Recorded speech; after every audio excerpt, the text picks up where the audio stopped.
Cours de probabilité, on va voir quelques théorèmes plus ou moins importants, mais surtout quelques-uns qu'on va utiliser souvent. La première, c'est qu'elle nous dit, ce théorème, que la probabilité de A bar, elle est égale à 1 moins la probabilité de A. C'est-à-dire la probabilité du contraire d'un événement, elle est égale à 1 moins la probabilité de l'événement. En considérant le diagramme de Venn, donc, par exemple, on va considérer l'ensemble oméga.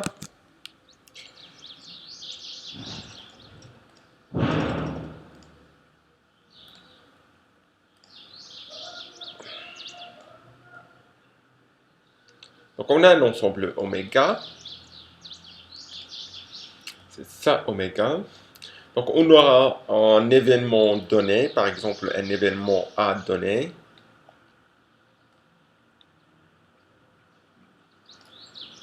Donc ça c'est l'événement A. Par exemple, considérons que par exemple ça c'est le cas d'un dé.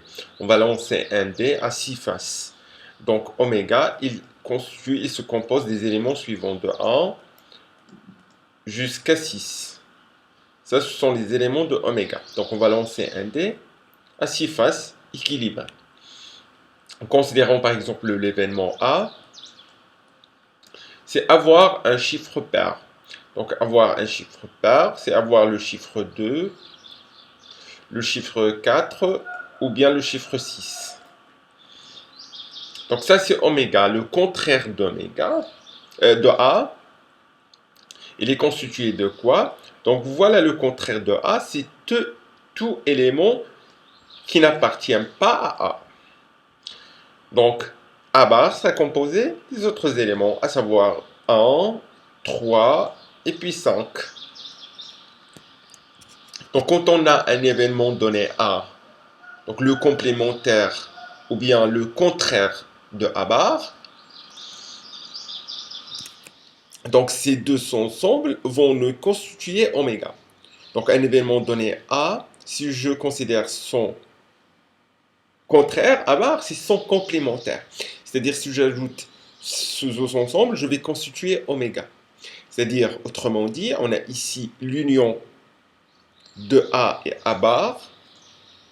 Donc ici, on a l'union de A union A bar.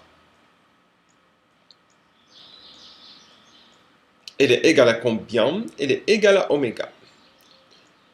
Donc ça se transforme en quoi? A, c'est avoir un chiffre pair. Le contraire de A sera avoir un chiffre impair. Donc l'union de ces deux événements va constituer oméga. Donc avoir un chiffre pair ou bien avoir un chiffre impair, ça constituera le oméga. Donc l'union de ces deux événements constituera oméga.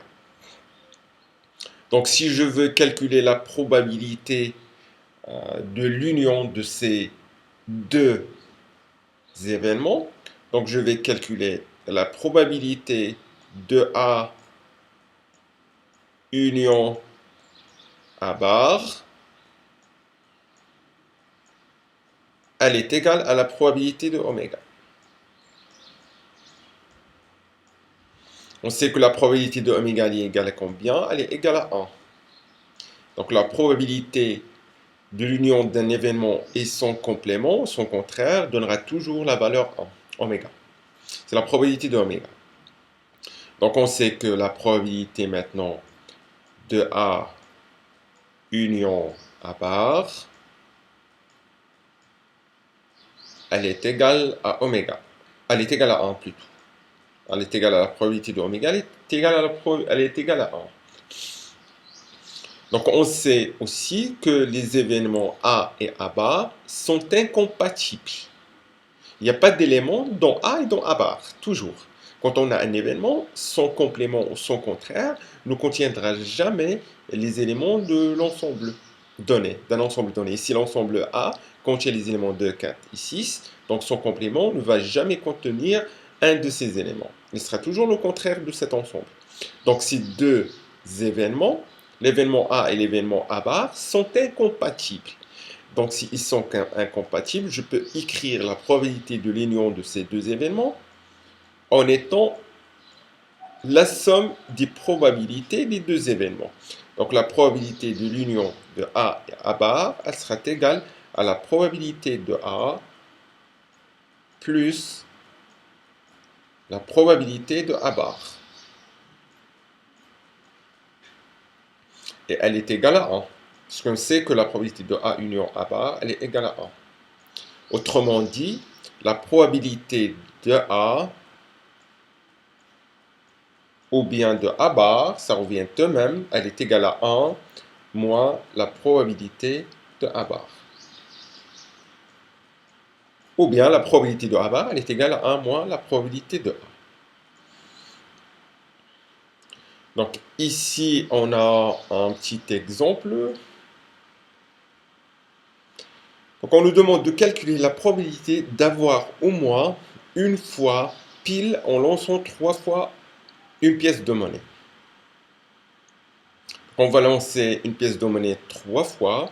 Donc on nous demande de calculer la probabilité d'avoir au moins un pile.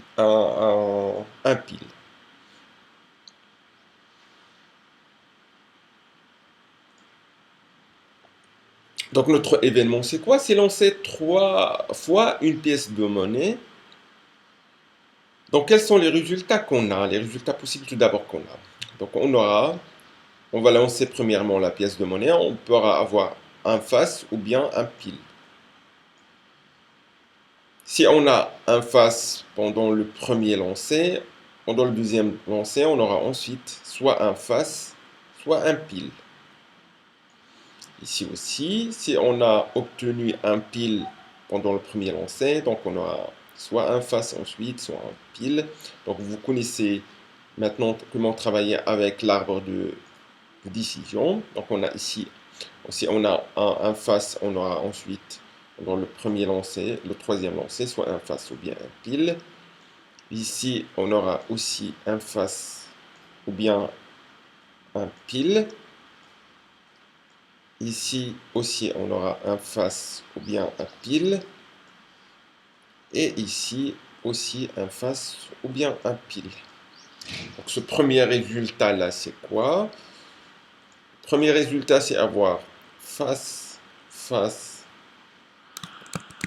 Je vais écrire avec ces lettres, c'est mieux. Donc je vais avoir face, face, face.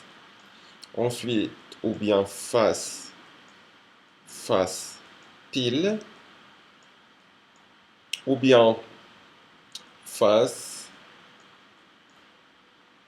pile, face. Ou bien face, pile, pile. Ou bien pile, face, face. Ou bien pile, face, pile. Donc ça, c'est face. Ou bien pile, pile, face. Et enfin, on pourra avoir un pile, et puis un pile. Notre objectif à nous, c'est quoi? C'est de calculer la probabilité d'avoir au moins un pile. Donc la probabilité d'avoir au moins un pile. Donc ici, combien de résultats possibles? Tout d'abord, de notre expérience aléatoire, le lancer d'une pièce de monnaie 3 fois. Donc on a 8 résultats possibles. Donc si on veut se baser sur le principe de décomposition, lorsqu'on va lancer la pièce de monnaie la première fois, on a 2 choix, 2 résultats possibles. Lors du deuxième lancer, on a 2 résultats possibles. Et lors du troisième, on aura 2 résultats possibles. Donc en total, on aura 8 résultats possibles. Donc la probabilité d'avoir, par exemple, 3 faces. Donc, la probabilité d'avoir 3 faces, avoir face, face et face sera égale. Donc on a ici un seul résultat possible, donc sera égal à 1 sur 8. La probabilité d'avoir au moins un face, donc sera égal. Donc ici on a un face. D'avoir un face, exactement un face. Donc ici on a 1, ici on a 2, ici on a 3. Donc sera égal à 3 à 3 sur 8. Donc nous, notre objectif, c'est de calculer quoi? Pour ne pas faire trop long, c'est de calculer la probabilité d'avoir au moins un face. Donc la probabilité d'avoir au moins un face sera égale à la probabilité d'avoir soit un face,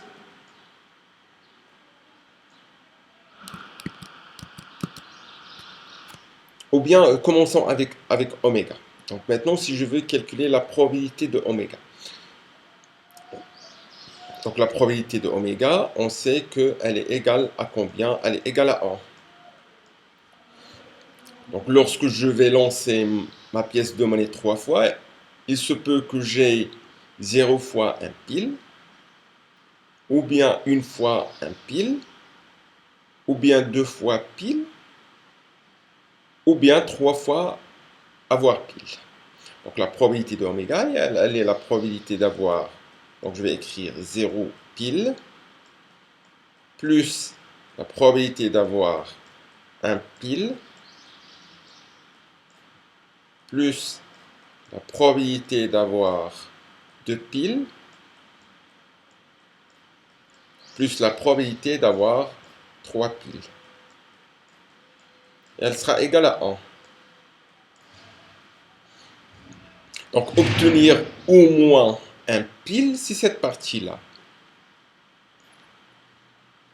Donc si je veux calculer cette partie-là, au moins un pile, donc je vais mettre la probabilité d'avoir au moins,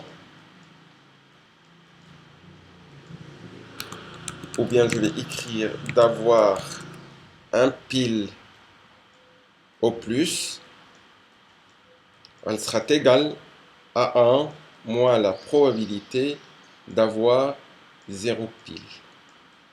Et ça, en fait, c'est quoi? C'est la probabilité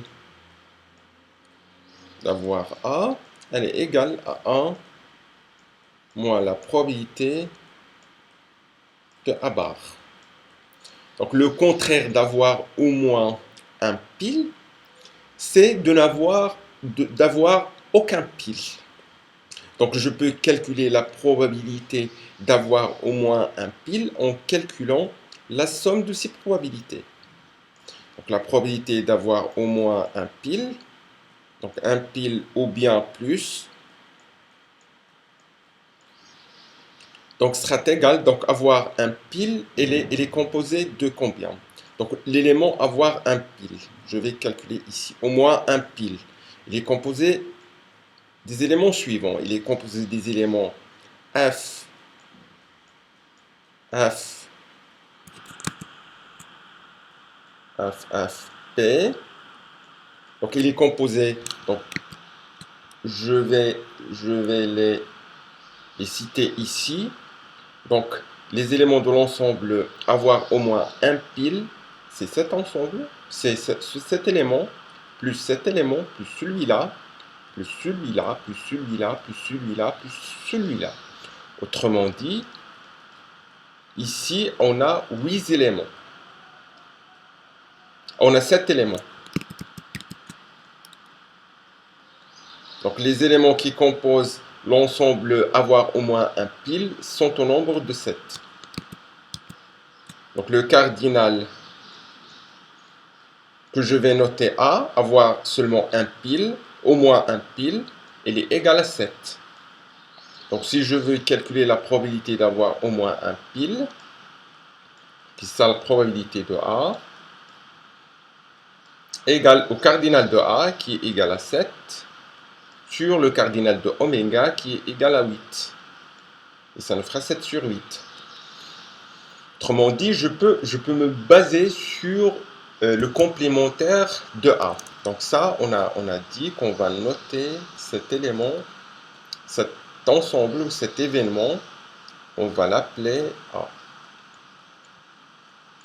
Donc le complément de A, qui est A bar, est composé de l'ensemble face, face, face.